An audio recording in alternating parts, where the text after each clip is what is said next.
Hey guys, tonight we slip quietly into the mossy folds of an old Irish forest, where the trees hunch low like they're listening, and the fog rolls in on little cat feet that never quite touch the ground. Somewhere just beyond the tree line, there's a flicker. No, two, like fireflies having a secret conversation. But these aren't bugs. You edge forward, and there it is, a tiny wooden door tucked into the roots of an ancient tree. The kind of door you wouldn't notice unless it wanted to be noticed. And tonight, it does. You push it open, not with force, but with patience, and step into a world stitched together by candlelight and mystery. You're inside a hollow tree, though it feels more like a chapel. Or maybe a cobbler's shop built by someone who thought leather was a sacred substance. Which, around here, it sort of is.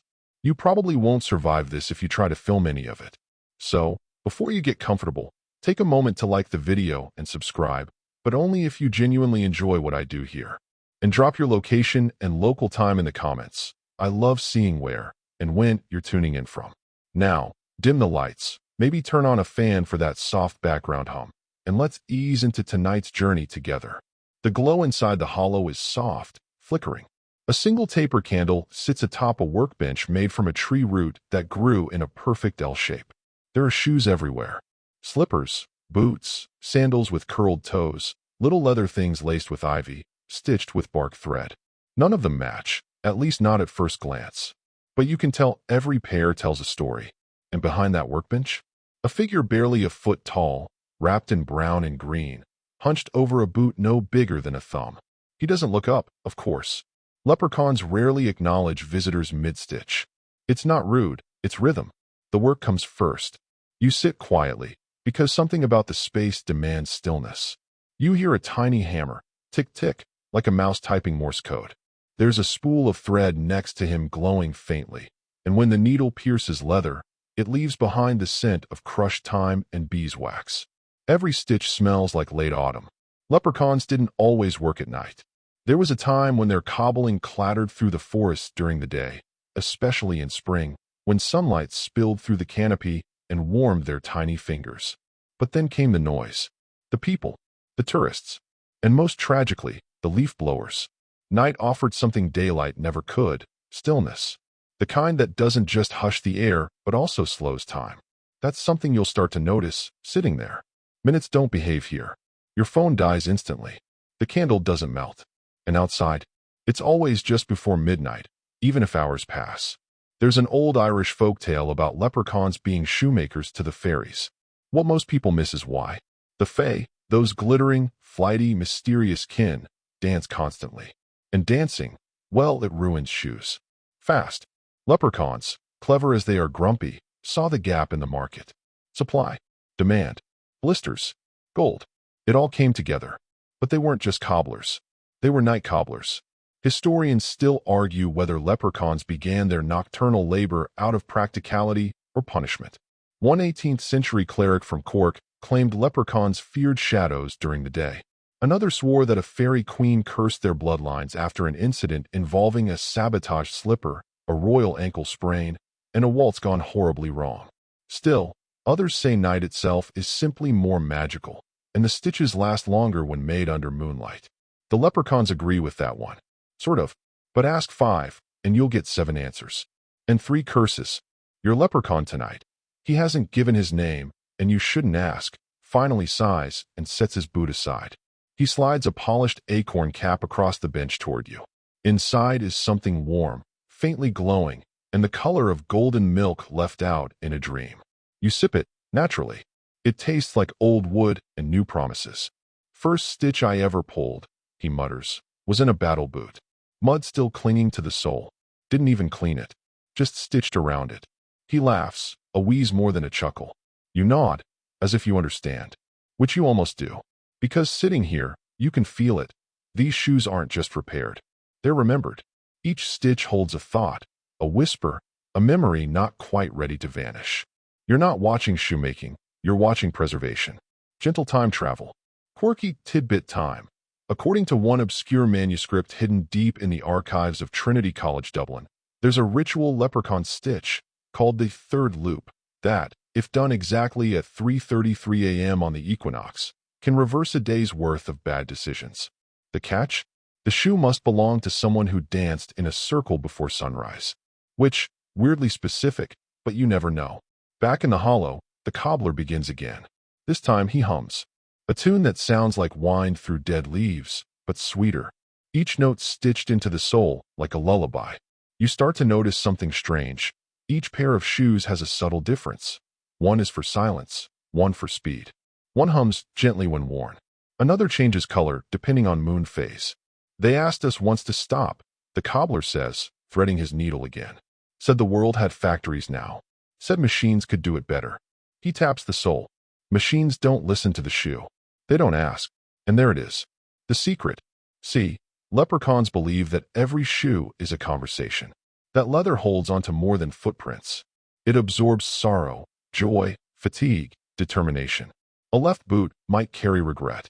A right one, hope. And a match pair? That's a whole journey, stitched quietly under candlelight, when the rest of the world forgets to notice. You watch as another shoe comes together. The needle dances. The thread gleams. A drop of sap seals the final knot.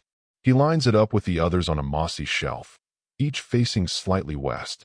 Because, according to leprechaun superstition, east-facing shoes invite too much nostalgia. West. That's where stories go to sleep. Somewhere above, an owl hoots. A breeze slips through the doorway, curling around your ankles like a curious cat. The forest is wide awake, even if the human world is drifting. You think of your own shoes. Factory-made, probably. Machine-stitched. Cold in the sole. You wonder if, just maybe, one of these little cobblers ever found them and gave them a secret repair while you slept. Maybe that explains why they squeaked one day, then didn't the next. Or why, during that long walk home last November, they somehow felt right for once, even though they never had before. The candle flickers. Another pair begins. The rhythm continues. Because when the rest of the world turns in and dreams, the leprechauns go to work, quietly, carefully, stitching the edges of time itself, one soul at a time. The cobbler doesn't speak for a while after that. His needle moves in steady loops, thread gliding like it knows the way. You start to notice he never pulls too hard, never rushes. It's almost frustrating to watch, like trying to binge a series at one episode a week. But you feel it in your spine. This work isn't meant to be hurried. Every shoe has its own tempo. The little boot he's working on now, red leather, soft and supple, with a curled toe and delicate golden stitching along the sides. More decorative than functional, if you had to guess. Probably dance shoes. You glance at the shelf. Sure enough, there's a twin nearby, waiting patiently. And even though you know this is wild, you could swear it taps once, as if excited to be whole again. Too many think we do this for gold. The cobbler mutters, not looking up. Or for mischief. Huh, do you see any gold here? You look. Just shelves, tools, shoes. And a few teeth. Don't ask. But it's true. There's no gleam, no chest, no jingling sack. Just craft. That's when he leans back, cracks his knuckles, and begins the story. His voice is gravel warmed by candlelight. Leprechauns weren't always cobblers, he says. We chose this path. And that's where tonight takes you. Back through twisted roots and stranger times, to a moment when leprechauns stood at a fork in the road. One path led to glamour and gold. The other? To blisters and polish. And guess which one they picked? Once upon a time, not the kind of time marked by clocks, but fey time, which is more like emotion in disguise. Leprechauns were known for other things. Pranks, sure. Illusions. Occasional acts of petty larceny involving horses. They were dabblers. Jack of all magic. And like all magical beings, they had choices. There's a phrase carved into a stone at the mouth of a collapsed ferry tunnel near Doolin. Make your trade before the dawn, or be traded by it. Historians still argue whether this is a warning about deals with the Fae or advice given by the leprechauns themselves. Either way, it stuck. According to the more fringe accounts, written mostly by unlicensed folklorists and one very intense accordion player, leprechauns originally tried a range of professions. Weather whispering, coin flipping, mushroom herding, goldsmithing nearly took off, but there was an incident. Something about a cursed brooch, a lovesick selkie, and a bishop who exploded into bees. You know, one of those weeks. Shoemaking, however, snuck in under the radar. At first, it was simple utility. Fairies kept dancing. Their shoes kept falling apart. And leprechauns, with their nimble fingers and total lack of sleep needs, figured they could help. First as a favor, then for favors, then for trade. You can imagine how it started. One leprechaun crouched under a toadstool, poking at a broken slipper with a thorn. Another watching, grumbling that the stitches were too loose. A third setting up a tiny bench, saying, "Well, if we're going to do this, we might as well do it properly." And just like that, a profession was born. Now, here's where it gets interesting. Most magical beings evolve out of professions. Elves used to bake. Now they mostly design apps and run PR firms for seasonal holidays. Trolls were once bridge builders. Now, traffic consultants. But leprechauns? They dig in. Once they choose something, they choose it. And shoemaking, it chose them right back. One mainstream theory argues that shoemaking gave leprechauns control. Think about it. You're a tiny magical creature in a big human world that keeps stomping around with no idea you exist. But shoes? Shoes go where people go. They shape direction. A good cobbler can tell how a person walks just from their soles. Can predict where they're headed, maybe even nudge them sideways. Left instead of right. Caution instead of risk. All through the weight of the heel. That kind of subtle influence? Oh, leprechauns adore it. There's even an old fey proverb. Control the shoe, command the soul. Which sounds like a bad tagline for orthopedic insoles, but is actually a philosophy, one the leprechauns took to heart. Or soul, whichever metaphor you like. And they became really good at it. You notice it now, the patterns carved into the shoes. Each one tells a little story, some whimsical, others strangely melancholy. A set of boots with feathers tucked in the lining? For a dancer who lost their rhythm. Slippers with mismatched buttons? For a child who never learned to tie a bow, but ran fast anyway. And that red pair? For someone who never made it to the final dance. The last stitch goes in with a sigh. You've got to listen to the shoe, the cobbler says. They don't lie. Feet do. People do. But souls? They keep it honest. Quirky fact time. There's a leprechaun superstition that you must never finish a shoe without whispering its owner's name 3 times, even if you don't know it. They claim the shoe remembers it anyway. One scholar from Galway insisted this tradition was psychological, a method of cobblers emotionally binding to their craft. But others suggest it's more literal, that the shoes, left unnamed, will walk away before dawn. And that's the thing. Leprechauns could have picked anything. They could have leaned into illusion, into fortune guarding, into gold hoarding. But no, they picked a slow craft, one that requires patience, one that demands precision and humility. There's no fame in it, no spotlight, just the steady hum of effort, the satisfaction of a well-shaped heel, and the quiet knowledge that someone, somewhere, will walk a little better tomorrow because of what you made. But of course, not everyone agreed. Not every leprechaun thought night cobbling was noble. There were protests. There were walkouts. Tiny picket signs. Very cute. One group even tried to pivot into sock embroidery, insisting it was trendier. Didn't last. Too itchy. Still, the shoemakers persisted. And night after night, in the candlelit hollows, they stitched. Even when the fairies stopped dancing. Even when the world went quiet. Even when the only footsteps were their own. You glance at the shelf again. That red pair? Finished now. Shine to a soft glow. It hums quietly, like it's remembering something happy in private. The cobbler places it in a velvet-lined drawer, nods once, then pulls the next from a dusty box. This one's older. Worn. Heavy. A walking boot with a cracked sole and laces replaced twice with fraying twine. Soldier's shoe, he says. One of the sad ones. And he gets to work again. Because that's what they do. They take the broken, the worn, the forgotten. They smooth the edges, mend the cracks, whisper into the stitches, and send them back out into the world. Not perfect, maybe, but better. And they do it at night. Not for secrecy, but for serenity. For the hush. For the soft hum of a world too sleepy to interfere. You shift on your stool. Something about this is deeply, weirdly comforting. Like watching someone knit by a fireplace, or stack tiny stones just to watch them fall. It's slow. It's simple. And yet, somehow, it feels essential. So the next time your shoes squeak less, or feel a little snug in a way that guides you just the right direction, you'll wonder, just for a second, if maybe, just maybe, someone stitched a better path for you. By candlelight. After dark. When no one else was looking. The boot he's working on now has a deep crease over the toe, like it stopped mid-step and never quite moved forward again. The leather is cracked, stiff from years of silence. He doesn't sand it down. He doesn't cover it. He just runs a thumb over the fold like he's greeting an old friend. Then he starts to mend it, not by removing the crease, but by stitching around it, preserving it. You ask if he ever tries to fix the past, and he snorts softly. You can't stitch time, he says, but you can stitch how it feels, which, frankly, is more than most of us manage. It's quiet again. The only sounds are the snip of a blade, the stretch of waxed thread, and the occasional shuffle from the shelf where finished shoes seem to subtly reposition themselves when you're not looking.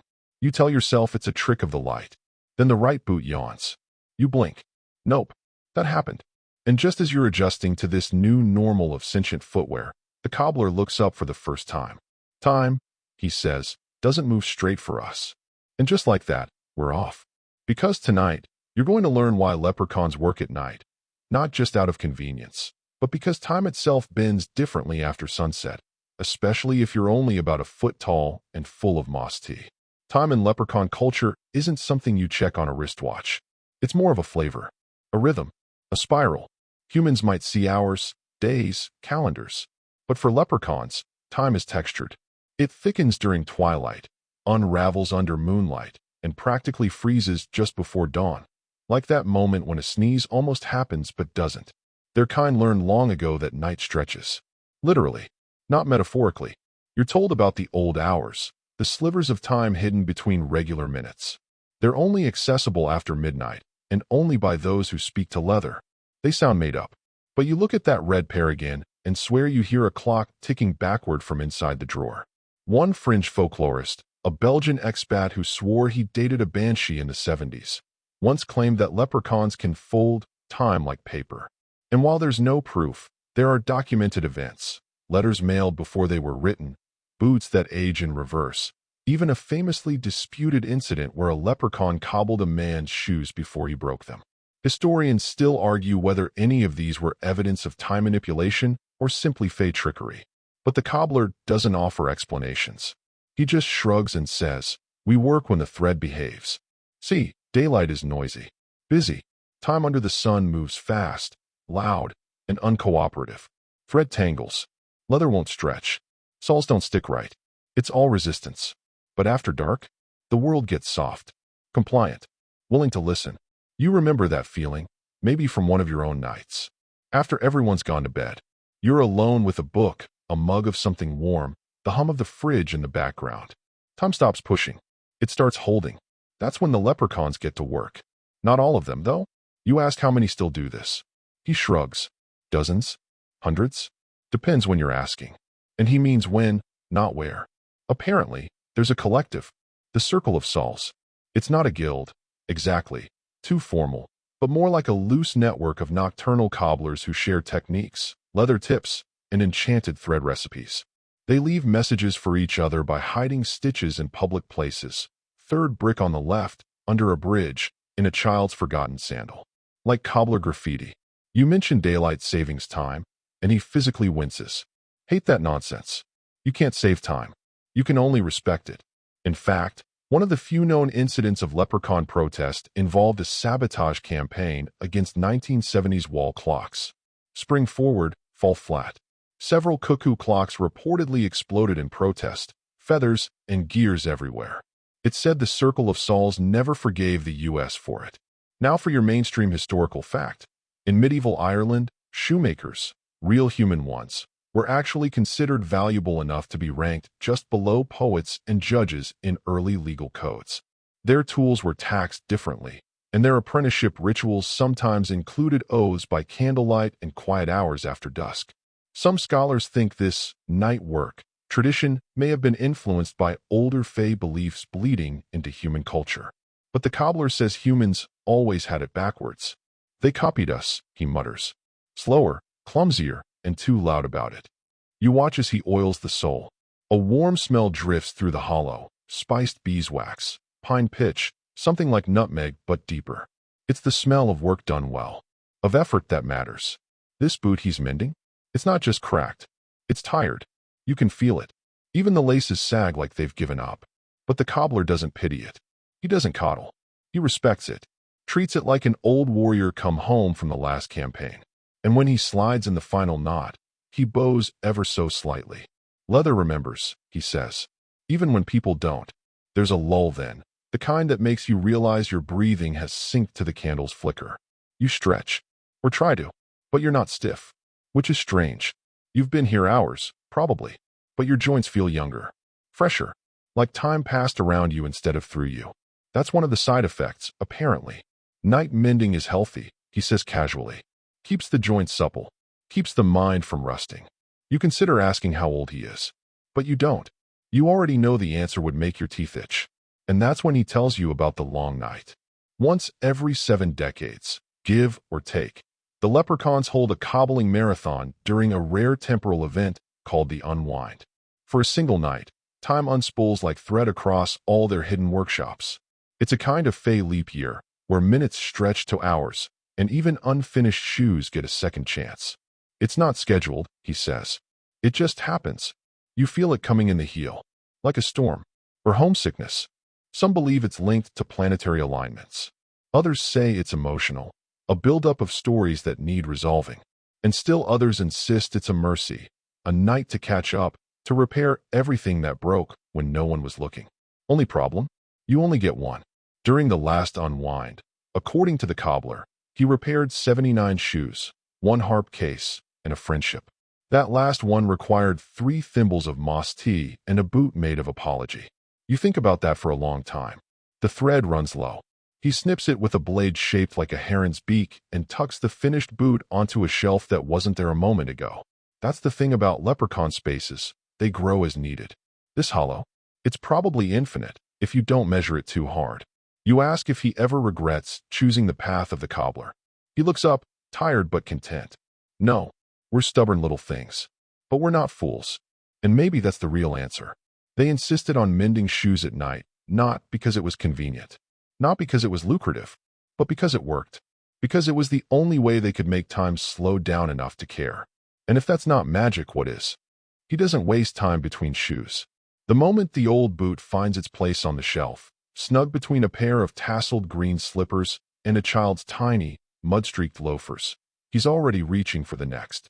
You watch his hands move instinctively, almost dreamily, selecting a delicate pair of soft, sky-blue flats wrapped in twine. They're barely worn.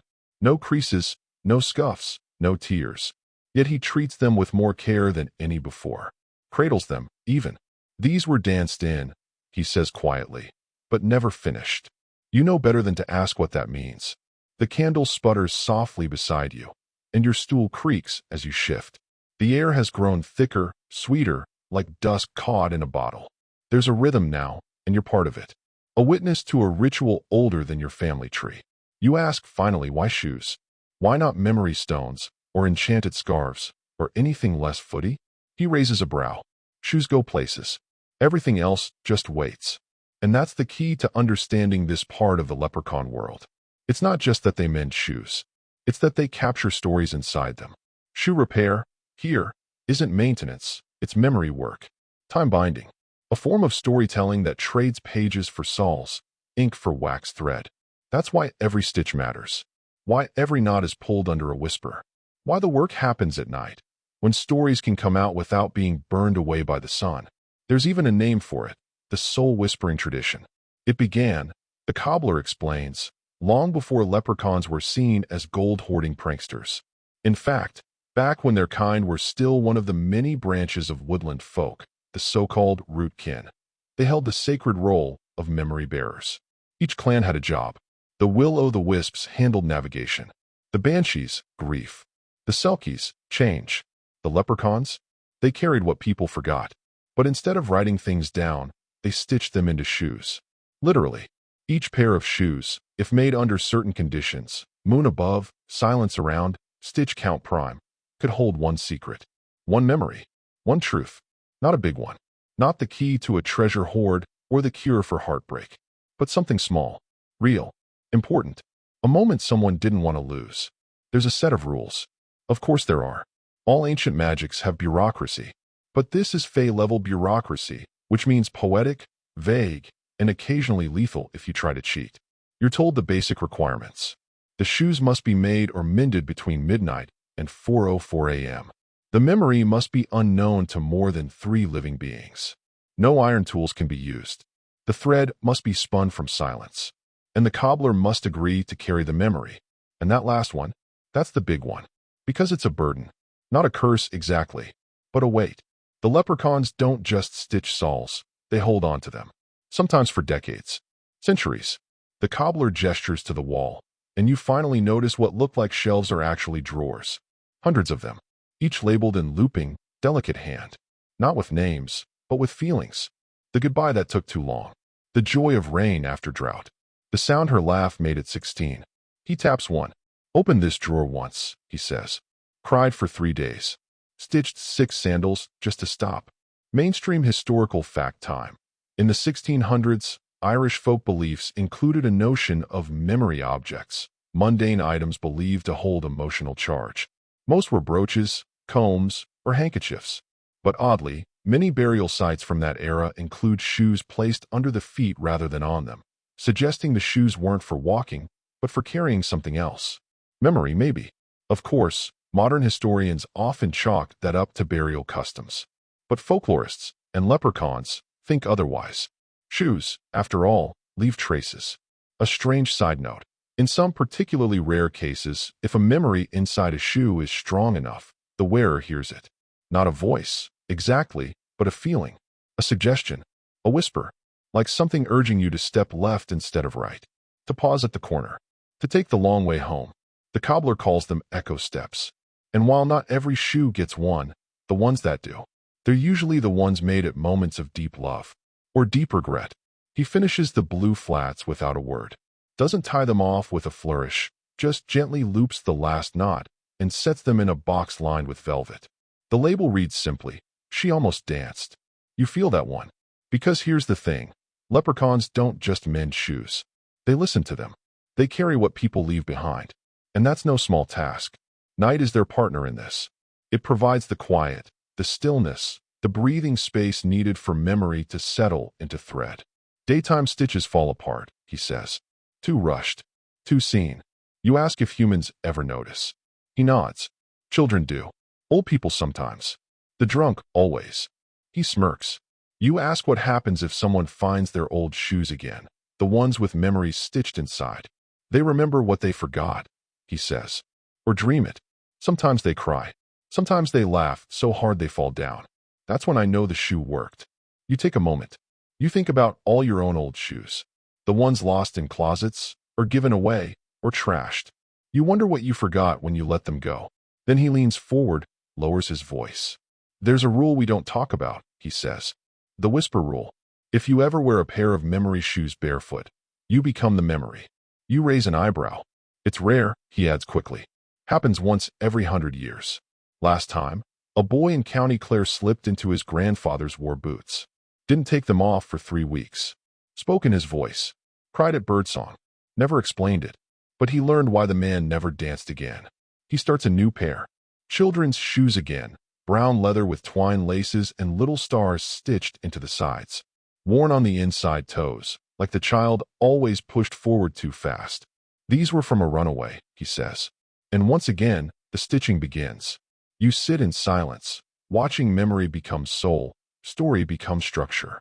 And somewhere deep in your chest, you start to understand. Leprechauns insisted on mending shoes at night, not because they liked the dark, but because the dark listens. Because in the dark, people forget their performance. They remember their truth. And shoes? Shoes never lie. The needle dips into leather again, and this time it sounds like a heartbeat. Slow. Certain. You lean forward, barely breathing, watching the tiny hands pull thread in a fluid rhythm like he's done this same pattern for centuries. Which, knowing what you know now, he probably has. These, he says, holding up a pair of dazzling silver boots with curled toes and no soles, are the reason we're here at night in the first place. You blink. They look impractical, even for Fey standards, decorated with swirls of etched glass, humming with faint enchantment. They practically sparkle in the candlelight. The royal disaster, he adds, shaking his head. Absolute disaster. And just like that, you're swept into one of the most important and most absurd Moments in Leprechaun History. The time the fairy court put leprechauns on permanent night shift. Because once upon a time, not in a storybook sense, but in the strange sideways corridors of fey history, the leprechauns had one job: cobble the ceremonial dance shoes for the autumn revel, the biggest event in the fairy court's calendar. It's like Coachella, but with more glowing moss and slightly more duels. They'd been doing it for centuries, quietly, successfully, until they got ambitious. The problem, the cobbler says as he slides a fresh strip of leather onto his lap, was glitter. Apparently, one particularly trend-driven leprechaun, nicknamed Bramblebuckle, decided the court's shoes needed an upgrade. Something flashier, something avant-garde. So instead of the usual willow hide and dew thread, he used silverleaf, glamour-stabilized glass heels, and, God's help us, firefly stitching. It was stunning, the cobbler says, until it melted. You see, the fairy court may look fabulous, but they dance like they're trying to end the world. The autumn revel kicks off at sundown and doesn't stop until the moon literally hides behind a hill in embarrassment. When the revel began that year, the shoes sparkled. The crowd gasped. The queen winked. And 5 minutes in, every dancer hit the moss. Turns out silverleaf dissolves under friction. Glamour glass fractures under foot stomps. And firefly thread combusts. You'd think someone would have tested this, but no. What followed was chaos. The queen's consort broke both ankles. A gnome got concussed by a flying slipper. A sprite accidentally turned himself inside out. And Bramblebuckle? He fled, disguised himself as a hedge, and hasn't been seen since. Historians still argue whether the incident was sabotage, hubris, or a tragic misunderstanding of fey physics. But the result was clear. The fairy court was humiliated. And when fairies get humiliated, they punish. So they summoned every leprechaun cobbler to court. Imagine that. Hundreds of tiny figures, fidgeting with tools and wiping glue off their vests, lined up before a throne made of quartz and petulance. The queen wasn't just angry. She was disappointed, which is worse. And after an hour of scolding, she passed the decree.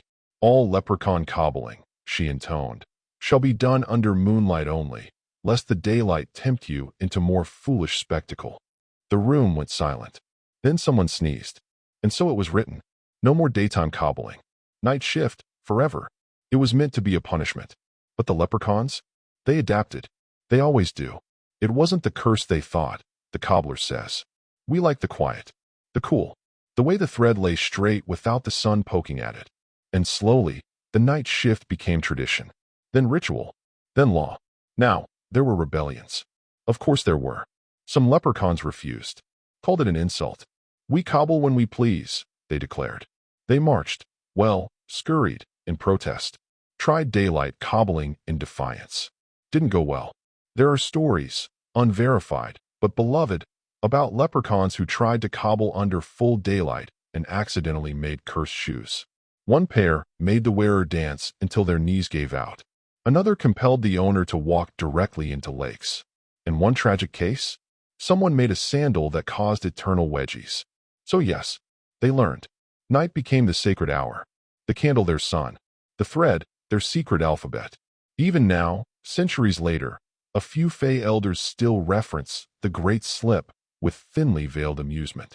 But among leprechauns, it's taught as a lesson in balance. Brilliance without grounding leads to broken bones. Quirky fringe detail time. Some leprechaun families still perform a midnight, not blessing, ritual before each cobbling session. 3 loops of thread around the wrist, 1 whisper to the left shoe, 1 to the right, and a final nod to the west, where embarrassment is metaphorically exiled. You wonder aloud if any humans ever got hold of one of the ceremonial disaster shoes. The cobbler grins. For have, he says. 1 danced on a rooftop in Venice until sunrise. 1 proposed to a weasel. 1 became a professional backup dancer in Iceland. And the last? Still hasn't stopped spinning. You pause. Spinning. Oh yes, he says. He's learned to knit while doing it. Very productive.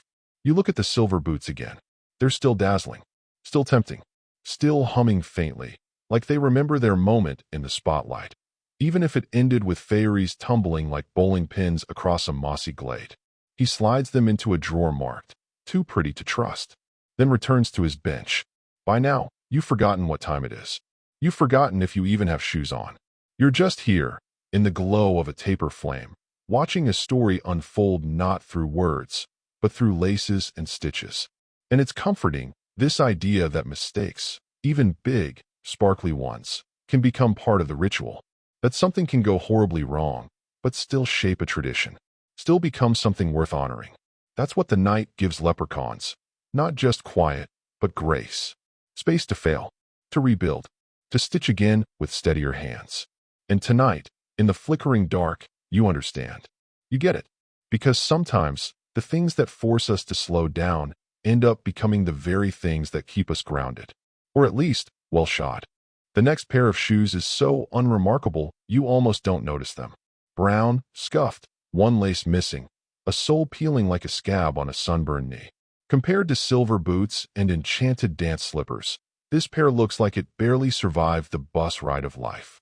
But the cobbler treats them no differently. No disdain, no sigh of exasperation, just a soft hum as he reaches for a square of leather and begins his slow, methodical work. These, he murmurs, belong to a mail runner. You squint. Like a fey postman? He nods. Fastest in 3 counties. Never once lost a parcel. Only got lost twice himself. And here it is, another layer of the leprechaun's night work, this time tied to messengers. Because in the deep folds of leprechaun lore, shoe repair wasn't just about memories or rituals.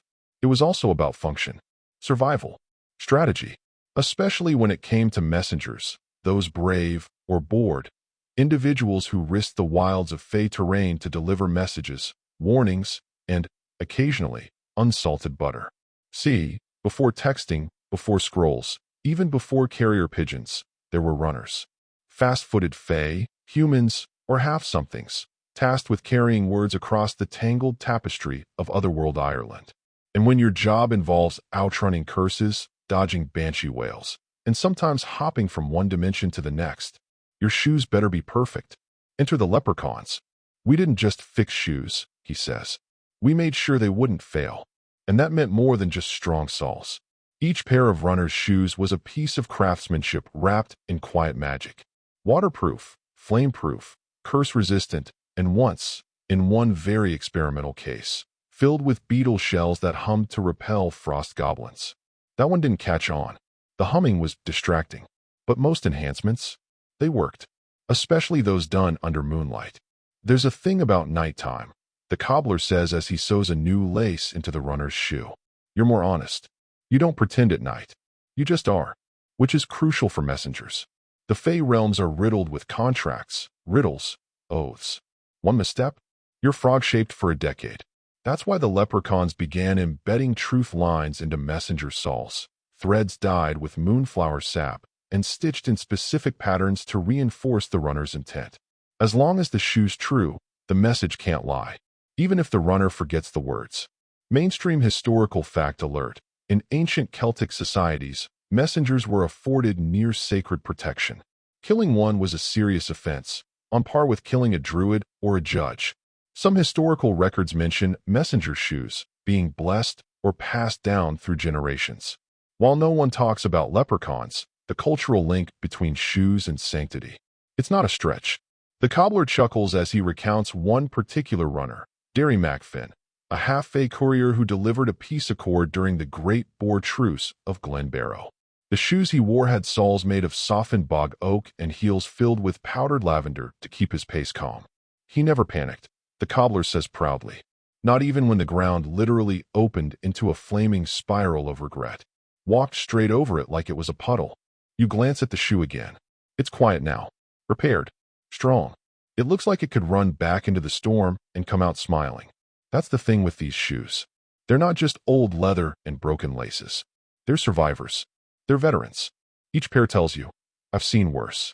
I kept going. Quirky fringe tidbit. There's a belief among older leprechauns that every pair of messenger shoes eventually returns to its first maker.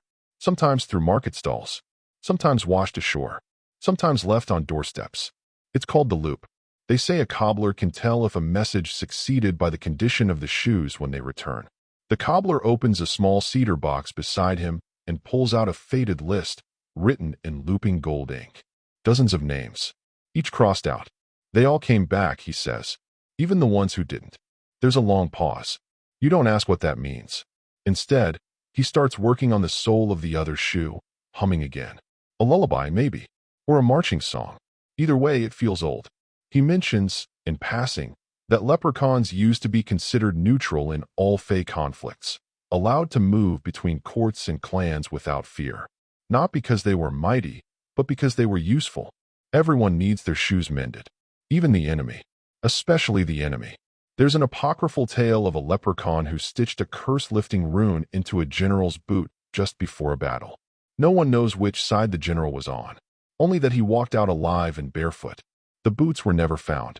Historians still argue whether this tale reflects the leprechaun's neutrality, their cleverness, or their deeply rooted dislike of war. But the cobbler waves the story away. We don't pick sides, he says. Just shoes. You ask if he ever feels responsible for the paths these shoes walk. He pauses. I feel connected. That's different. And maybe that's the secret. Cobblers, especially leprechaun ones, don't believe in control. They believe in care. In doing the work well, and letting the path unfold on its own. That's why they work at night. Not for magic. Not for mystery. But because the dark demands patience. The quiet asks you to listen. And you can't rush a stitch that's meant to carry someone home. He slides the finished shoes to the side, gently. These ran the distance, he says. They earned their rest. And then, before you can ask what's next, he pulls out something different. Not shoes. A satchel. Frayed. Torn. Charred at the edges. You lean in. Some stories, he murmurs, don't begin with a shoe. But they always end with one. The satchel lies between you, a relic heavy with soot and silence. Its buckle is twisted, its leather darkened by what looks and smells like old smoke. Whatever it carried is long gone, but you can still feel its weight. Not the physical kind. The emotional sort, like forgotten guilt or someone else's regret. This, the cobbler says, turning it slowly in his hands, was once part of a pair. You blink. A pair of satchels? No, he says. A pair of cobblers. And just like that, the story shifts. You've learned why leprechauns work at night. You've seen their craft. But now, it's time you learn the cost. Because as much as leprechauns are caretakers of shoes, they're also caretakers of what shoes represent. Journeys, choices, consequences. And sometimes, those consequences bite back. This satchel belonged to a cobbler named Torque. One of the best. He worked the northern routes, stitching in wind spells and ice warding into the soles of mountain runners. He once mended a Selkie's flipper shoe using strands of her own discarded hair. That's how good he was. But Torque had a flaw. He didn't know when to stop. He was always pushing the thread. The cobbler says, tying off a repair with practiced ease. Always trying new techniques, testing old spells, mixing oils that hadn't been mixed since the Fey Wars. Which is fine, until you forget that night work has rules. Remember those? No iron. Silent spun thread. Moonlight only. Torque broke all three in a single week. He was trying to build something new. Something living. A shoe that could think. Adjust to its wearer's needs. Protect them. Guide them. He called it the stepwise heart. And for a time, it worked. The shoes he made thrummed with power. They changed their tread depending on terrain. They lit up when their owner was lost. They tightened when danger approached. Incredible craftsmanship. But then the dreams started. Not the wearer's dreams. The shoes. People who wore stepwise shoes began sleepwalking, muttering strange things in ancient languages. One woman walked straight into the sea at dawn, smiling. Turns out, giving a soul to a shoe is easier than taking one back. Scholars still argue whether Torque's shoes were truly sentient or simply possessed by accumulated memory. But the effect was undeniable. His creations started influencing their wearers. Gently at first. A missed turn. A new shortcut. Then full control. When a young courier walked off a cliff. Laughing, the fairy courts intervened. They summoned Torque and his partner, a quiet cobbler named Ivan, to testify. Ivan begged Torque to undo it, to pull the shoes apart, to unravel the stitch that gave them voice. But Torque refused. We've come too far, he said. We're making progress. The courts disagreed. The stepwise shoes were seized, burned in a ritual pyre using phoenix ash and morning moss. The smell, they say, made even the trolls weep. Torque was banished to the Hollow of Echoes, where only whispering shoes are buried. He hasn't been seen since. But Ivan? She stayed. She made one last satchel. Leather from the burned shoes. Stitching from her own midnight cloak. A buckle made from the melted nails of their first workshop. Then she delivered it to this cobbler, the one now sitting across from you. She asked me to remember him, he says softly, but not forgive him. The satchel now sits on a high shelf, next to a boot missing its heel and a single child's galosh filled with dried violets. It's not just storage. It's a warning. Because in this world, even magic must know its limits. Quirky fringe fact: there's an old cobbler's code hidden in fey markets, scratch marks on door frames, thread colors strung over stalls, not patterns on hanging boots. And if you ever see a satchel with a melted buckle and clover knot stitching, don't touch it. That's the sign of a stepwise relic. Most are inert, but some twitch. The cobbler shakes his head, brushing dust from the satchel's flap. Night work isn't about power, he says. It's about patience. About respect. You think about that. About how often humans rush. Grab. Demand. Try to force the world into understanding before listening to it. But not the leprechauns. They wait. They listen to leather. And they remember. Even when it's hard. Even when it hurts. The next shoe he pulls down is small, almost dainty. Soft blue leather. A heel that tapers like a tear. The toe is curled inwards, crushed by years of pressure. It belonged to someone who stopped dancing. Not metaphorically. Literally. She gave up, he says simply. And once again, the thread slips through leather like breath through lungs. You realize, then, that leprechauns mend more than shoes. They mend pauses. Silences. The frozen moments when someone couldn't move forward and time gently left without them. Mainstream history moment. In early Gaelic myth, the coo glass, the grey hound, was a metaphor for grief that follows you silently. Some believed it could be chased away by walking. Hence the Irish tradition of walking wakes, grief journeys, pilgrimages done on foot not for distance, but for emotional shedding. Which makes sense, doesn't it? If walking heals grief, then mending walking tools? That's sacred. You ask if all cobblers know this. He shrugs. Not all. But the ones who work at night, they feel it. He finishes the heel. It's perfect now. Quietly confident. Like maybe its wearer might try again someday. That's the gift of leprechaun cobbling. Not perfection. Permission. Permission to keep going. Even when your soles have worn through. Even when your stories are heavy. Even when the thing that once walked you into joy now only reminds you of stillness. Leprechauns work at night because this work doesn't belong in the noise. It belongs in the hush. He places the finished shoe beside its twin, nestling them both into a drawer labeled. When she's ready, she'll dance again. And in the candlelight, they shine. You start to feel it now, not just the passage of time, but the shape of it. How stories stretch across years like bootlaces. How silence speaks louder than speech when it's pulled through a worn stitch by a patient hand. The cobbler reaches beneath his bench and retrieves a wooden box, small, square, clearly old. The corners are scuffed, the lid stained from candle smoke, and something darker, more permanent. He opens it gently. Inside, a single insole. That's it. Just the soft bottom part of a shoe. No heel. No leather. Just padding, threadbare, its imprint shaped unmistakably like a foot that carried far more than weight. Know what this is, he asks. You shake your head. This is all that's left of the first night shift. That's what they call it. The moment leprechaun cobbling became what it is now. Not an accident, not a punishment, but a conscious choice. A pivot from mundane work to ritual. From daylight distraction to night-born devotion. It started with a war. Not one you'd find in books. Not even whispered in old myths.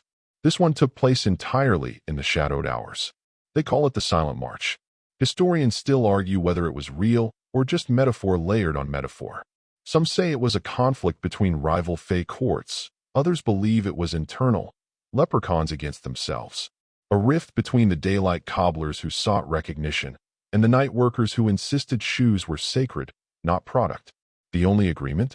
It ended with a walk. A long one. The night cobblers walked out. Not with banners or blades. Just boots. Sandals. Loafers. Hundreds of them. They walked from the day forge in Tara all the way to the whispering cliffs of Dune Point. Every pair made en route was stitched under moonlight. Every mile a vow. No more daylight shortcuts. No more glamour fits for courtier feet. From that night on, shoes would hold truth again. The insole? belonged to the one who led them, a cobbler named Kale. Kale of the 7 blisters, they called him, affectionately, believe it or not. He walked the entire route barefoot, carrying nothing but a satchel of tools and a jar of midnight beeswax. By the time he reached Dune Point, the soles of his feet were cracked like old bark. He made his final pair, black slippers with soles made from crow feathers and sorrow bark, and then he vanished. Some say he walked into the cliffs. Others believe the night took him as an offering. But his message remained. "We make shoes," he once said, "but we walk belief." That phrase is still carved into the benches of older cobblers. You spot it now, scratched faintly into the wood beside you. We walk belief. Quirky fringe detail. Every year on the anniversary of the Silent March, a small procession of leprechaun cobblers retrace part of the route. Not all of it. Too long, too steep, but enough to honor it. They wear mismatched shoes on purpose. One old, one new. It's a symbolic gesture, honoring the path that was, and the journey still ahead. The cobbler looks up, smiling faintly. Kale made mistakes. Took it too far sometimes. Burned himself trying to perfect truth. But, he adds, patting the insole, he gave us this. The idea that cobbling wasn't a trade, it was a trust. And this is why shoes can't just be stitched in daylight. Daylight tempts performance. Night encourages honesty. When you're sitting with your thread and leather at 2 in the morning, your hands know what matters. Your lies are too tired to keep lying. You listen to the work. You glance around now and see it more clearly. The dozens of finished shoes, all arranged not by size or color, but by emotion. Joyful ones over near the west wall. Regret-heavy boots by the candle alcove. Delicate, confused pairs near the floor, their laces coiled like questions. It's a cartography of feeling. A leather-bound archive of moments. You'd be surprised, he says, how many people cry into their boots. You smirk. Metaphorically, he shakes his head. No, literally. We dry the lining with lavender to keep it from smelling like sorrow. Mainstream fact for the evening? In 18th century Ireland, it was common to place old shoes under beds as dream anchors. People believed the worn soles helped keep bad dreams grounded. Some even pinned bits of poems or dried herbs inside the shoes. They weren't always stylish, but they were sacred. You ask if modern leprechauns still follow the old ways. Some of us, he shrugs. Others prefer neon stitching and sell sneakers to tourists. You both pause for a beat. He adds, they're young. Let them rebel. They'll come back when their arches give out. And there it is again, that blend of humor and history, the understanding that nothing stays static, not even old magic. But if you're going to modernize something, you'd better understand what you're replacing. The cobbler leans back and stretches, bones popping. Want to see something ridiculous? Of course you do. He opens a low cabinet and pulls out a pair of shoes unlike anything else in the room. Bright white, glossy, giant swoosh-like symbol on the side. Human track shoes, he says. Found him abandoned by a wishing well. You inspect them. They're clearly enchanted, but by accident. Something about the rubbery material and overzealous branding has trapped a kind of low-grade chaos spirit inside. You swear they're vibrating. Put them on, he offers. You hesitate. He grins. They'll only run east. Against your better judgment, you slide them on, and suddenly your legs jolt. You don't move, but your muscles try to. The shoes ache to run. It's like being yanked forward by a rubber band that hasn't snapped yet. You rip them off. What is that, you gasp? He shrugs. Capitalism, probably. He tosses them back into the cabinet, where they thud with faint indignation. That's the contrast. Human shoes, made by machines, filled with speed and energy and zero intention. Leprechaun shoes? They're slow, deliberate. Each stitch placed with purpose. Each pair made to hold meaning, not just motion. That's the reason they insist on doing it at night. It's not superstition. It's to protect the space where meaning can breathe. The cobbler pulls out one last pair for the evening. Baby shoes. Soft, felted wool with delicate mossy buttons. Never worn. He holds them with unusual tenderness. These were made for a child who didn't make it, he says quietly. And you feel it. Not the sadness, exactly. Something gentler. The pause after sadness. The reverent stillness that follows a name never spoken aloud. Sometimes we finish shoes no one will wear, he adds. Because the story still needs to be told. He places them carefully on a shelf marked. We remember, even when you don't. And that's what cobblers do. They don't fix shoes. They finish stories, even the ones that never got to walk. The candle's flame gutters gently as if it too needs a moment. You stretch your legs and feel the hush in the room shift. It's not silence, exactly. There's always the creak of the bench, the tiny snap of thread, but something has settled. You've reached the part of the night where the work slows, where stories get heavier, but somehow also softer. The cobbler doesn't speak right away. Instead, he takes down a peculiar pair of boots, wrapped tightly in linen and sealed with 3 little knots. They don't look dangerous. In fact, they're downright unassuming. Scuffed, earth-toned, an old lace dangling from one eyelet like it's too tired to finish the job. These, he says, were worn by a man who walked into a curse. You raise an eyebrow. On purpose. No, he says. But curses are funny things. They don't need your permission. He unwraps them slowly, and for a moment, there's a strange shiver in the air.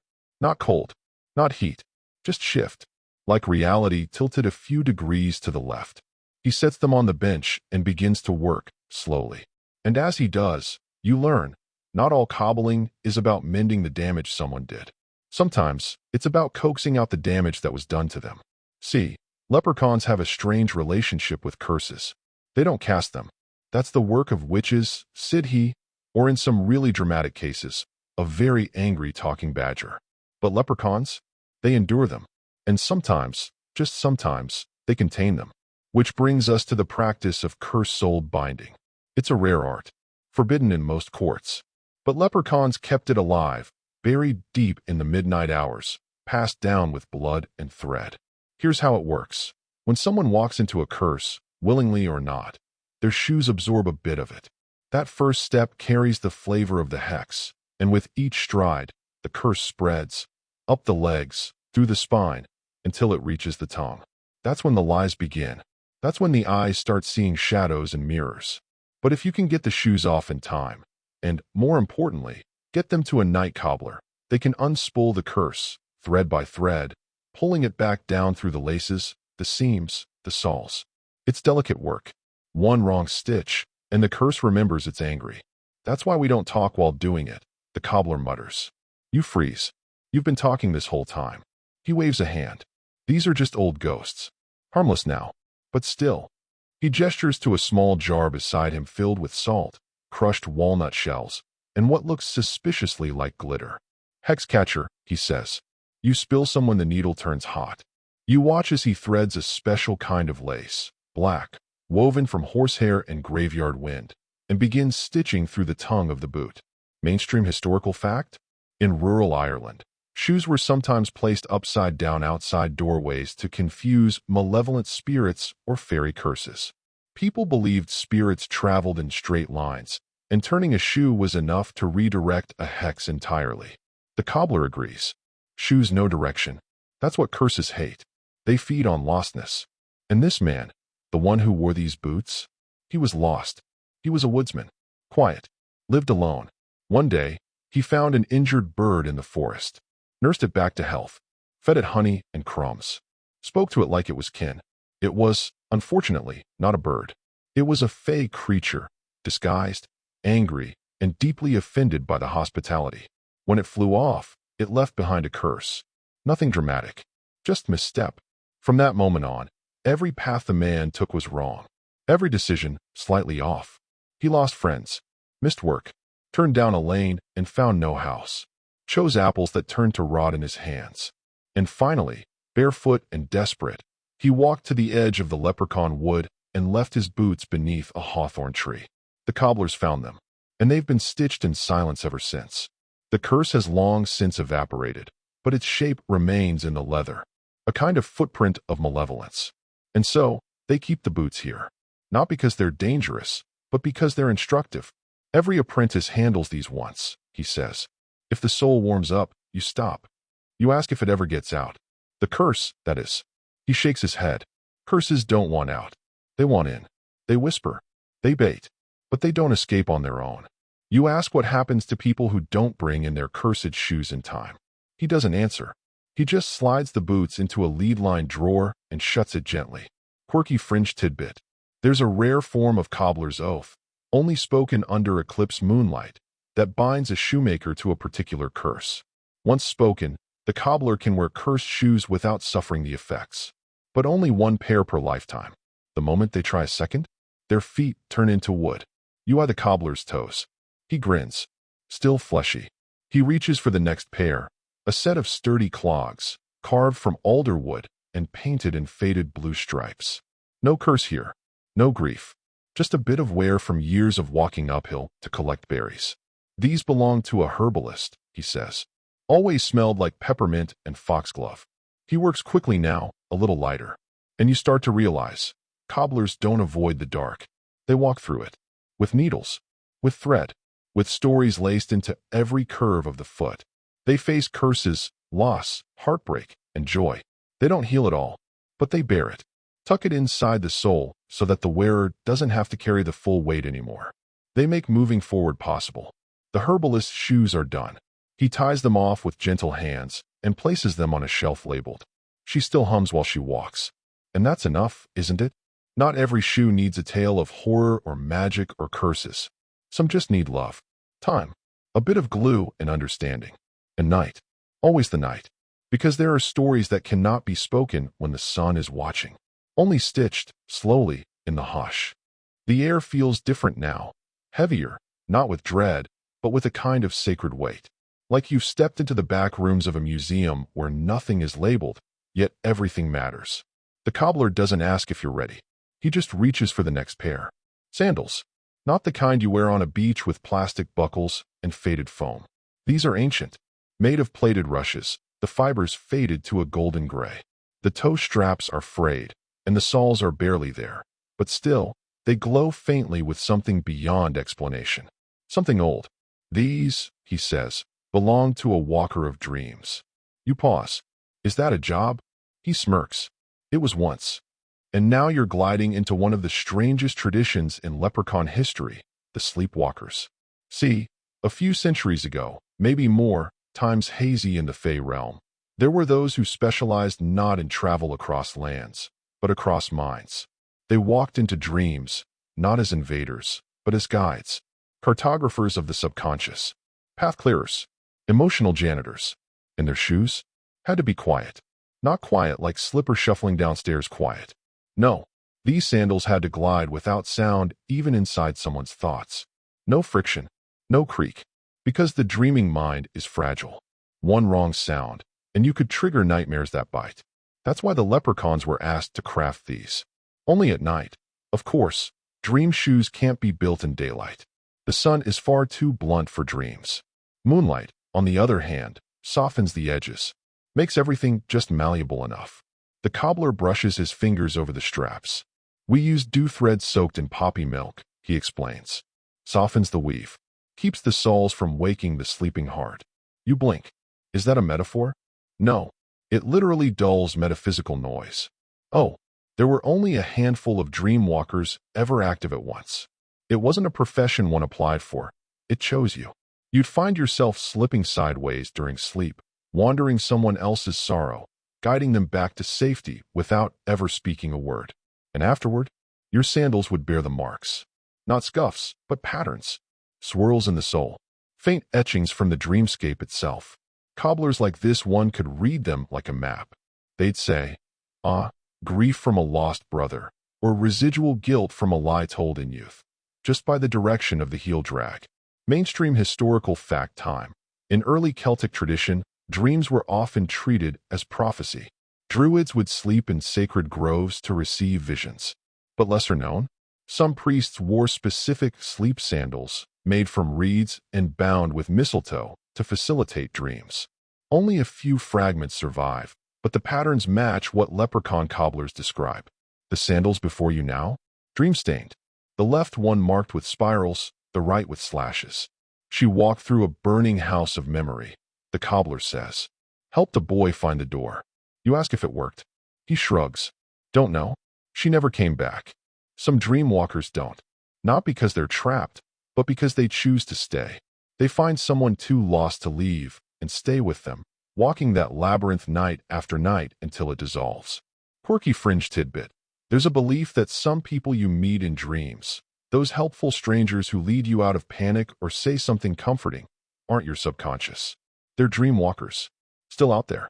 Still wearing shoes stitched by leprechauns under moonlight. The cobbler sets the sandals aside with reverence, placing them on a velvet cloth.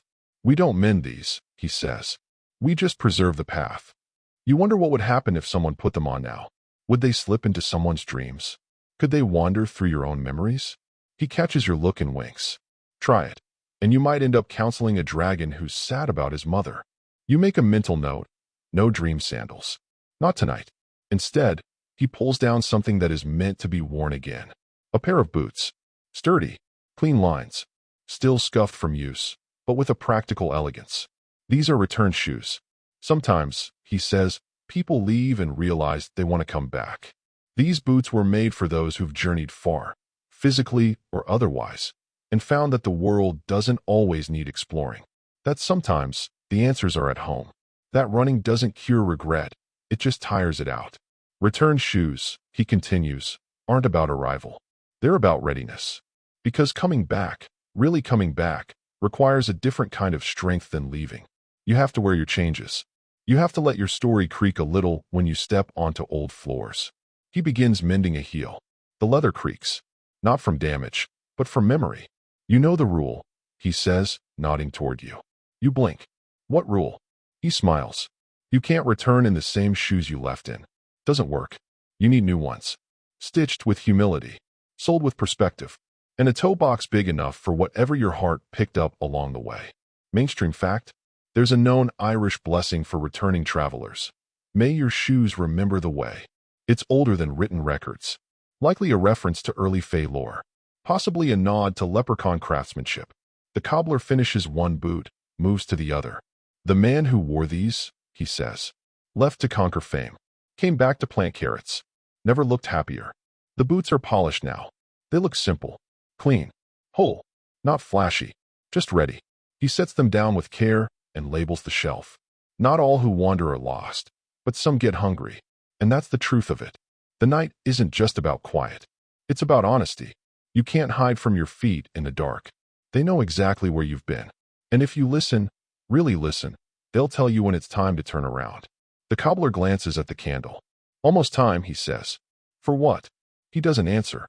Instead, he opens a small drawer in the wall. Inside, a single red ballet flat. Velvet. Scuffed at the toe, heel worn through. Elegant, but clearly worked to exhaustion. You reach for it, but he stops you. "Not yet," he says. "That one's for later." Instead, he picks up another pair. You swear the shoes themselves exhale in relief when he touches them. "There's still a few steps left in these," he murmurs, as the thread slides through and the story once again begins. There's something meditative about the rhythm now. Stitch, tug, smooth. The cobbler moves without urgency, but never lazily. Every gesture carries weight. Every shoe, even the simplest, receives the same attention, like he's not just fixing them, but reintroducing them to themselves. He reaches for a peculiar set of heels. Yes, heels. High, slender, and impractically gorgeous. The kind of shoe that doesn't whisper comfort so much as command attention. They glimmer faintly, even in the low candlelight. "These," he says, "belong to someone who needed to be heard." You raise a brow. "A dancer?" "Nope. A spy." You laugh, and he doesn't correct you. But he doesn't laugh, either. Turns out, in the right hands, or feet, shoes can be as powerful as any weapon. This pair was made for a woman named Laus, an information courier for one of the lesser Fey courts during the Velvet Schism. The Velvet Schism, by the way, is one of those historical events historians still argue about. Some claim it was a disagreement over color symbolism. Others think it was more political, about who got to control the dream entry gates found under certain wells and mushroom rings. Either way, it was dangerous. And Laus, she could walk into any ballroom, any castle, any circle of sharpened smiles, and vanish among the crowd. Not with invisibility, with presence. She wore these shoes, red velvet, 7-inch heels, gold embroidery up the side, and when she stepped, people looked. And while they were looking, she listened. These shoes, the cobbler says, were built to bend sound. Not block it, bend it. They have enchanted arches that redirect nearby conversations, filtering noise, focusing whispers, letting her catch phrases from across the room while sipping wine and pretending to admire the drapes.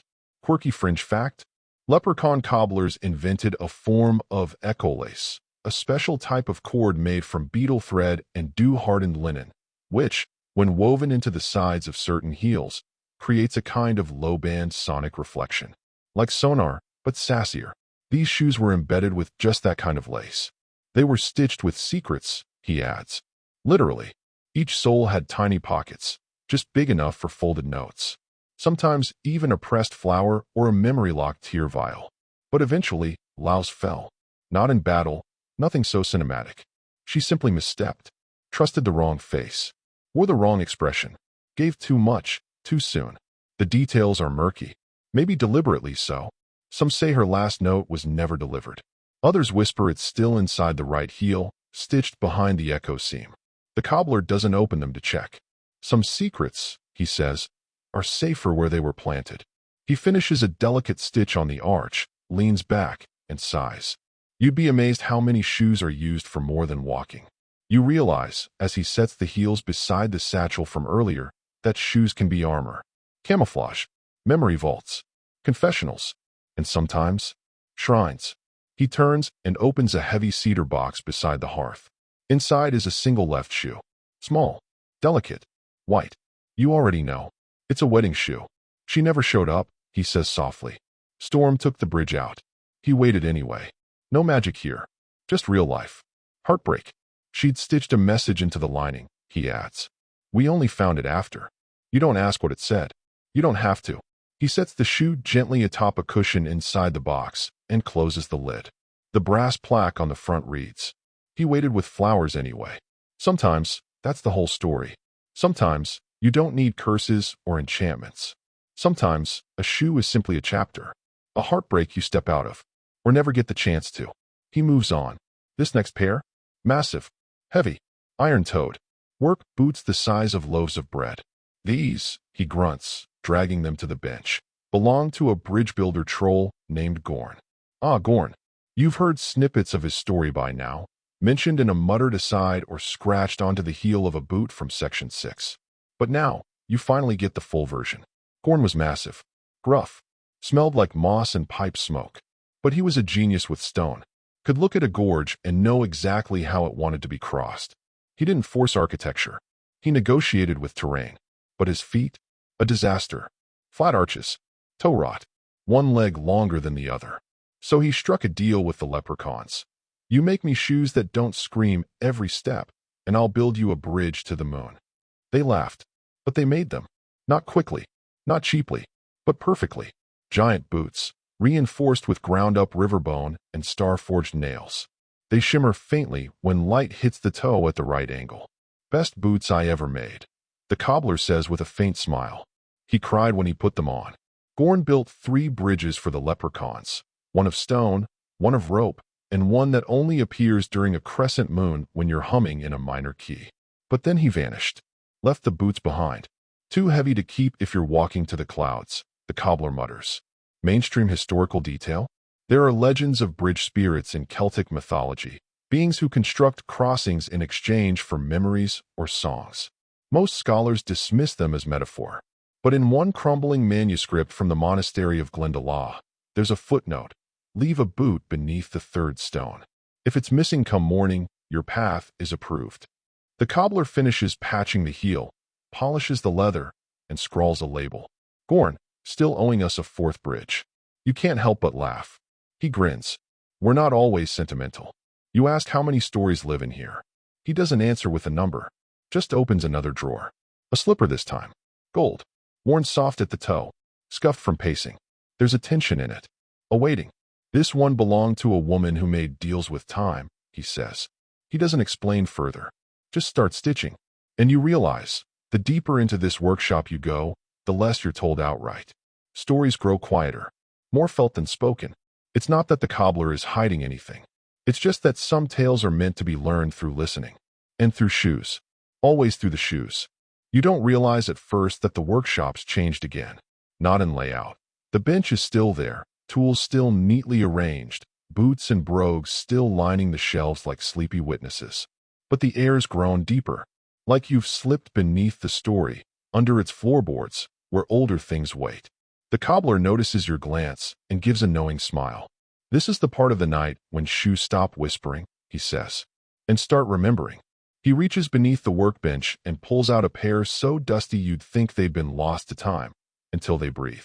Yes, breathe. Barely audible, like the faint hiss of parchment being turned in an old library. The leather ripples slightly, as if exhaling a century of silence. These, he says, were worn by a historian who didn't believe in magic. Oh no, you already feel the irony swelling like an overfilled water balloon. He places them gently on the bench. Flat-soled, hand-stitched, minimalist design. The kind of shoe that screams function over flair.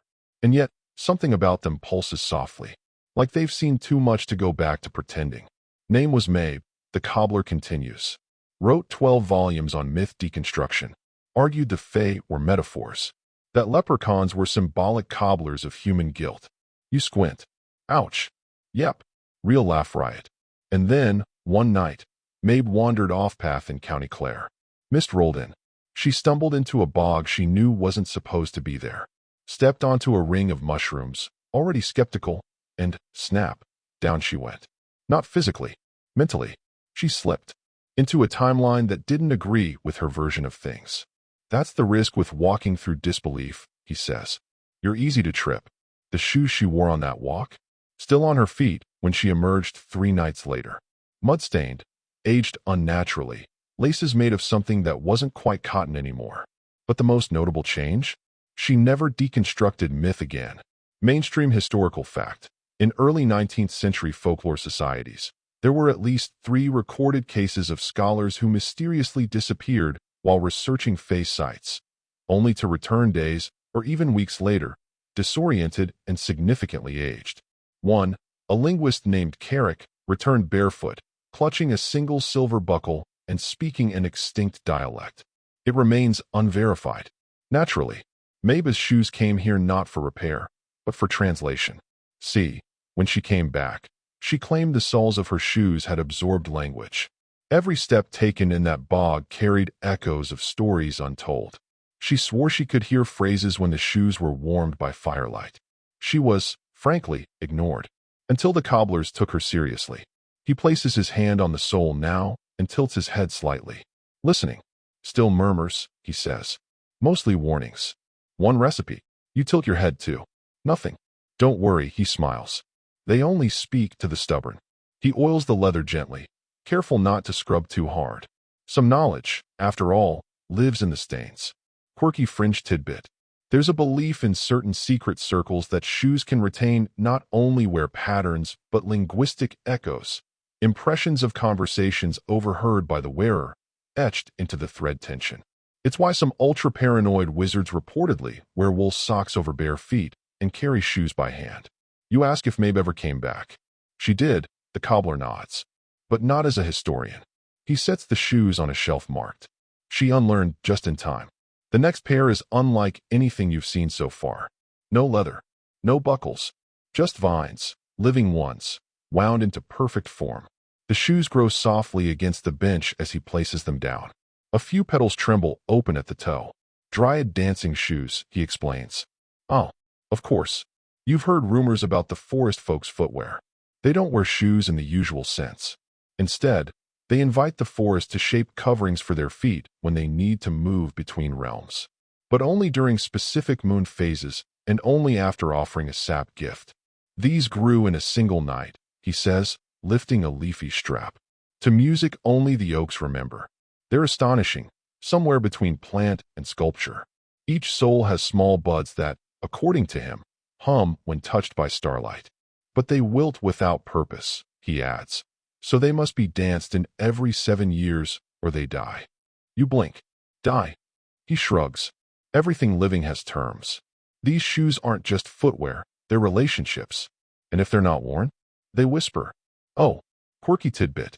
In rare dryad rituals, dancing shoes made from bloodvine, a rare plant only grown near liminal pools, are used in fertility rites. These shoes are said to induce uncontrollable honesty in their wearers. Fun at parties. Dangerous during negotiations. These shoes, however, are gentler. He revives them with a spritz of morning dew kept in a sealed glass bottle. You don't ask where he got it. He steps aside, letting the shoes pulse gently on their own. And just when you think the stories can't get stranger, he pulls down a tiny, worn flip-flop. Yes, a flip-flop. Don't laugh, he warns. This one's important. You snort anyway. Then you see the stitching, hand-repaired, multiple times. Sole reattached with painstaking care. The strap has been replaced not once, but 6 times. This, he says, belonged to a lost child.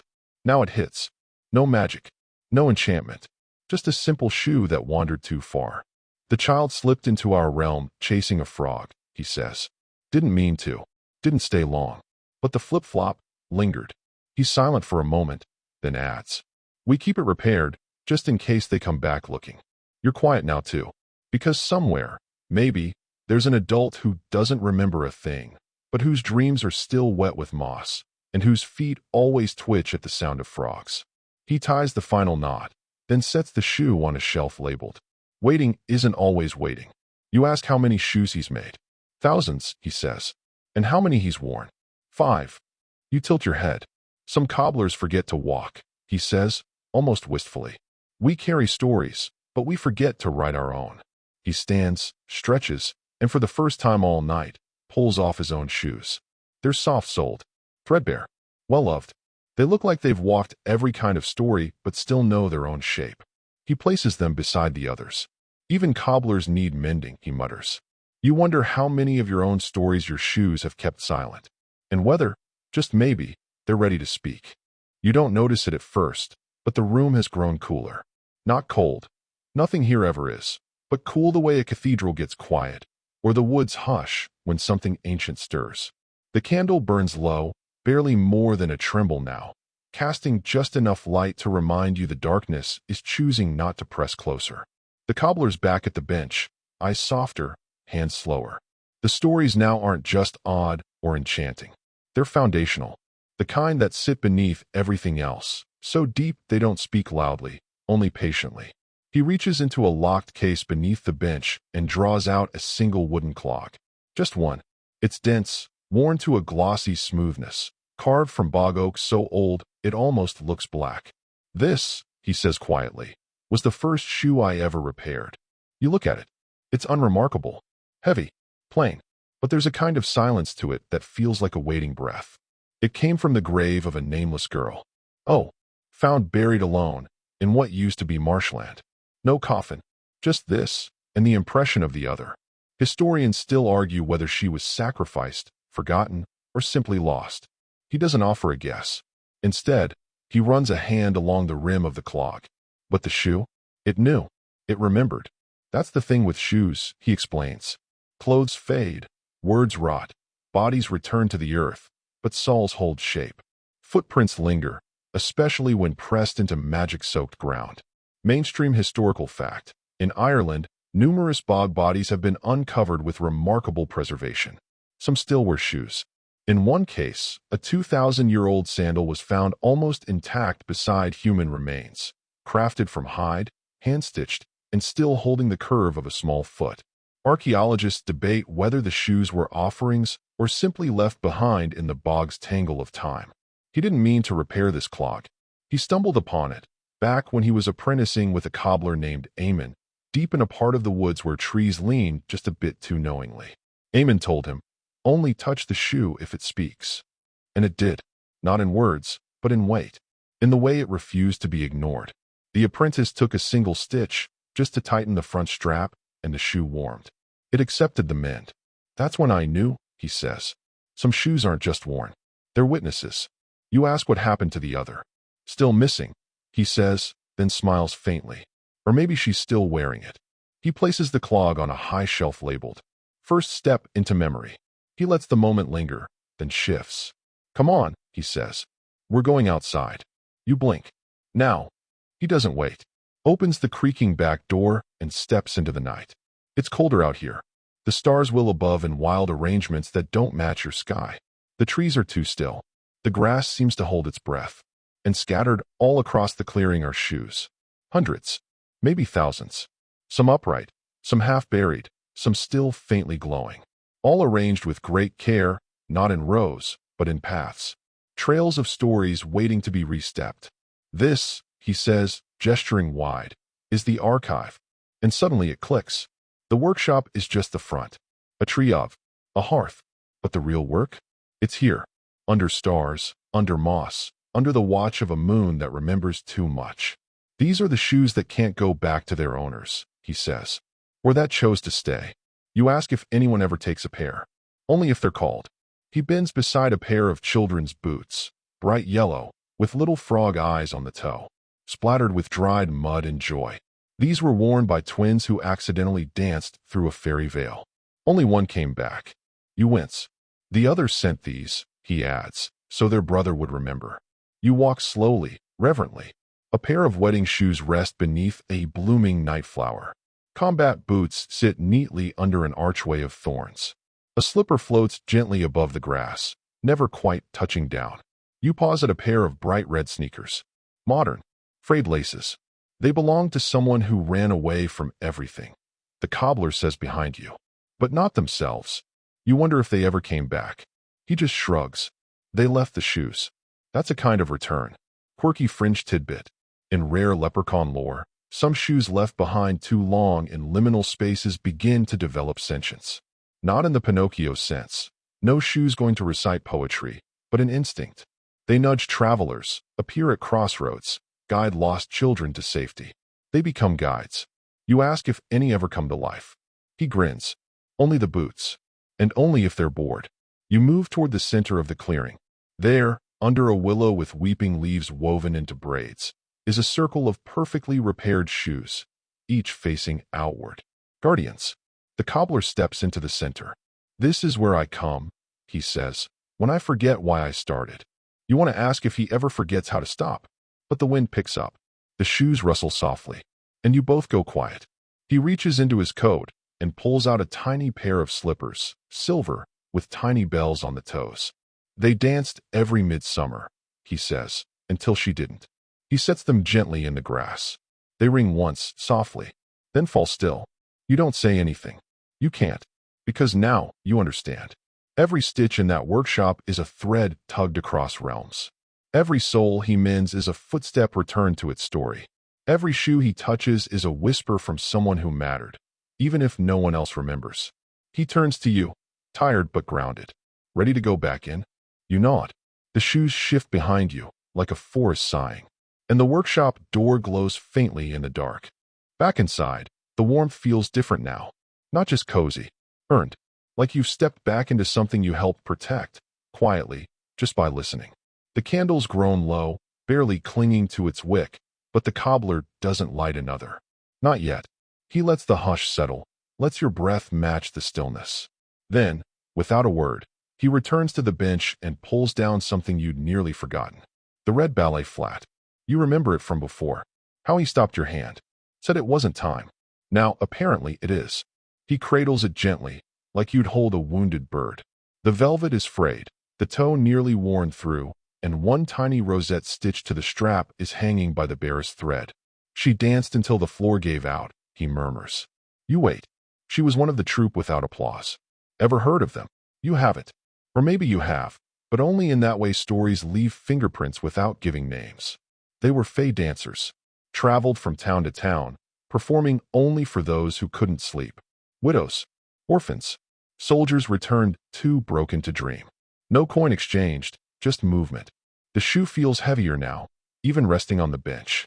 Like it holds hours of choreography, applause that never came, aching knees and twirls that blurred the pain just enough. She fell mid-spin, he continues. Stage cracked beneath her. They say her last movement echoed so perfectly through the air, it stitched itself into the wind. Mainstream historical fact. In several 16th-century Irish texts, there are records of midnight dancers appearing in rural villages after battles or famines, offering wordless performances, always barefoot, always vanishing before sunrise. Historians still argue whether these were real troops or dream figments projected by collective grief. The cobbler picks up the shoe and begins repairing it at last. Not quickly, not efficiently, reverently. Every stitch feels like an apology. You ask if he ever saw her dance. He nods once. Only once. I was a child. Cried the whole time, though I didn't know why. He finishes the final seam and presses the rosette back into place. The shoe sighs, and then glows. Softly. For a moment. A last bow. He places it gently on the highest shelf, next to a feather and a cracked tambourine. The plaque below reads, "The ones who perform in silence still deserve ovations." Then he turns to you. Almost done. He pulls down a final pair of shoes, wrapped in oilcloth, tied with waxed thread. When he unwraps them, the smell hits first, rich, earthen, something between soil and ash. You can't quite tell if they're boots or sandals. Both, maybe. The straps are like braided vines. The soles stitched from something that looks too much like parchment. "These are walking shoes," he says, "but not for roads." You wait. They're worn by those who carry burdens. Not metaphorical ones. Actual. These are for memory bearers. Grief guardians. The ones who walk the timeline when no one else dares to. He flips one over. The bottom has no tread. No heel. Just a pattern of overlapping spirals, like fingerprints laid over titapools. They're for the ones who walk between. Between lives. Between stories. Between outcomes no one wants to acknowledge out loud. You ask who wore them last. No one, he says. Not yet. But they're always ready. He sets them down, then suddenly pauses. Turns to you. Do your shoes fit? You blink. Mine.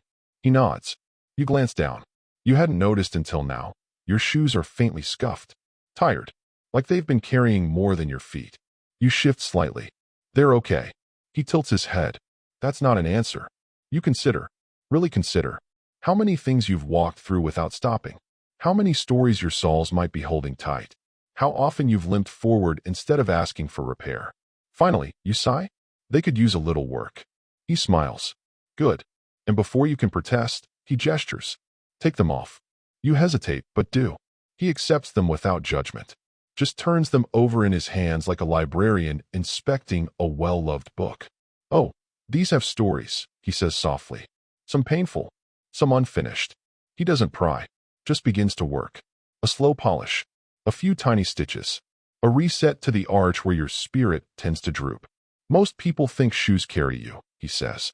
But really, you carry them. Every story, every misstep. Every time you could have turned back and didn't. Quirky tidbit. There's a belief among the leprechauns that each soul has a pair of unseen shoes. Ones that only manifest when the person begins to tell the truth about where they've been. No laces. Just light. And when they appear, every step from that moment forward carries purpose. Your cobbler doesn't say that. But he hums a tune you feel in your ribs. When he finishes, he places your shoes gently before you. They don't look different, but they feel easier. Like forgiveness. Like a door creaking open inside your chest. He leans back. You're good for another while. You slip them on. They fit better now. Like they've been listening to your story all along, and finally know how to hold you. He doesn't say anything else. He just stands, stretches once, and starts putting his tools away. Candles wink out one by one.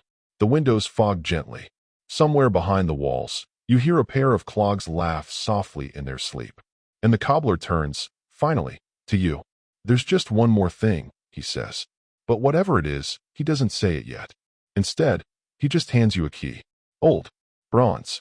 The kind of key that doesn't fit locks so much as moments. It won't work now, he says. But one night, maybe in 10 years, maybe in 3 dreams, you'll hear shoes crying, or laughing, or begging for just one more step. And when you do, he presses the key into your palm. Come back. Then he turns, pulls the last cord, and the workshop falls into silence, like a story choosing when to end. You're still holding the key, warm now from your palm, or maybe from memory. It hums faintly with a weight that isn't physical, like it remembers doors you haven't found yet. Or maybe they haven't found you. The cobbler doesn't look back as he steps through the curtain beyond the workbench. You expect him to vanish like smoke or turn into mist or something overtly dramatic. He doesn't. He just walks into the back room like someone finishing a long day. You're left alone in the workshop, and slowly, you realize the shoes are quieter now. Not silent. Never that. But more restful. The hiss of old leather, the sleepy creak of wood, even a soft thud from somewhere on the top shelf. All of it has shifted from stories waiting to be told into stories content to wait. You turn in place, soaking it all in one last time. The stitched slippers near the fireplace. The dancing shoes that bloomed under moonlight. Gorn's giant boots still shedding specks of stardust. And your own shoes, now worn, repaired, and glowing ever so faintly with a comfort that wasn't there before. The candle's about to die completely. But before it does, something on the windowsill catches your eye. A single, perfect shoe. Tiny, green, tipped with gold filigree and a buckle that looks like it was stolen from a pocket watch. You recognize it instantly. The Leprechauns' own. But it's just one. You grin.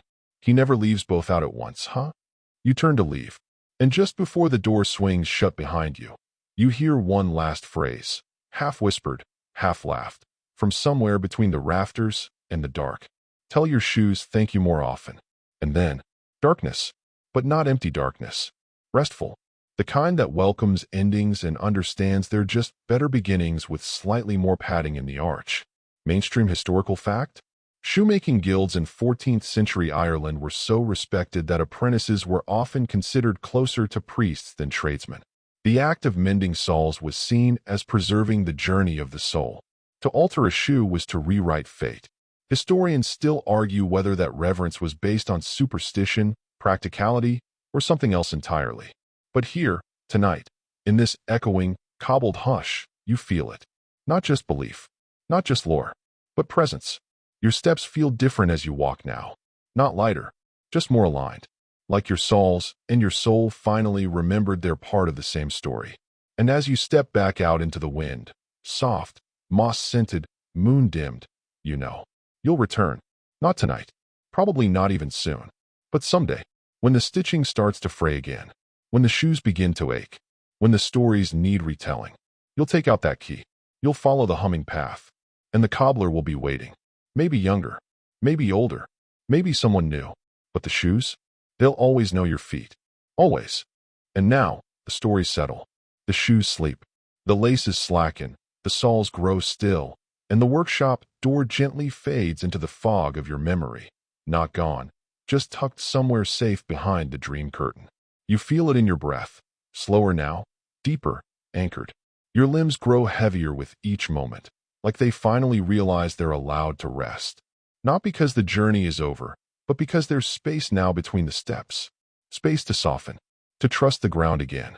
The sounds around you, whether it's the hum of a fan, the rustle of a blanket, or the distant night, blend into one long, soothing note. A lullaby with no lyrics, just warmth. You remember a single stitch from tonight's tale. Maybe it was the secret in the heel, or the clog that remembered sorrow, or the bells that rang only once, then never again. Whatever it is, you hold it gently. Let it drift like a leaf across the still lake of your mind. There's no need to hold on too tightly. The story will find you again. It always does. And now, as your eyes begin to close and your muscles melt into mattress and memory, the cobbler's voice echoes one last time. Not with instruction, not even with goodbye. Just with a quiet truth. You walked far enough tonight. You have. Rest now. Let the shoes carry the story a while.